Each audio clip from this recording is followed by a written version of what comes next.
中山石岐首個第4代住宅係咪真係適合你先？或者呢個視頻你需要睇下，建面單價2萬起啊，到2萬6啊，最細面積117方，總價就要234萬起步，大面積最貴都要430幾萬喎，即係賣咗佢呢，我覺得就已經唔需要再置換㗎啦，除非你話想買別墅嘅啫。但如果我有咁多錢呢，即係個差價可能我呢咁孤寒嘅人呢，就我選擇馬上退休啊！我隨便買套2手房啊，1.5成首期就35萬到65萬，其實好似相差又唔算多喎。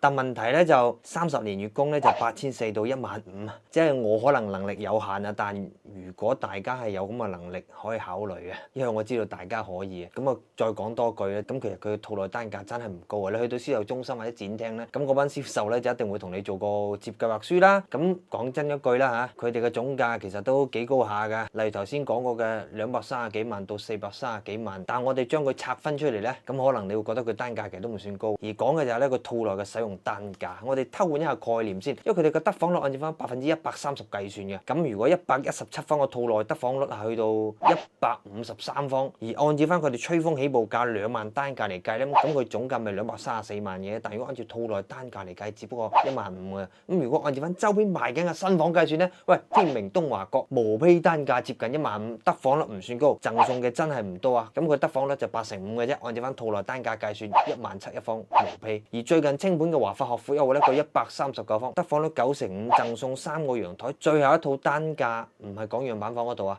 ，17000，咁啊總價236萬，套內面積132方，而套內單價都要接近18000，係咪咁樣計咧？好似好筍啊！咁啊，而其他樓齡更長嘅2手房，即係周邊嗰啲啊，唔需要再對比啦吧？嗰啲得房率會更加低，而且你新房嘅上車成本係冇買嗰堆2手房咁多啊，因為2手房你仲要翻新啦，甚至係啲毛坯，甚至你仲要裝修啦。當然我講嘅周邊嘅2手房就同個套內使用面積嚟計啊，150幾方個套內使用面積，佢建面都幾高下嘅。但係我哋都要回歸現實喎。開頭講嘅月供咧，即係你覺得接受唔到嘅，咁啊真係頂唔順嘅，咁咪睇下其他新房或者2手咯。畢竟我哋最終都要睇餸食飯㗎，刑罰最高都係25年。你咁做過30年按揭，你真係犀利㗎。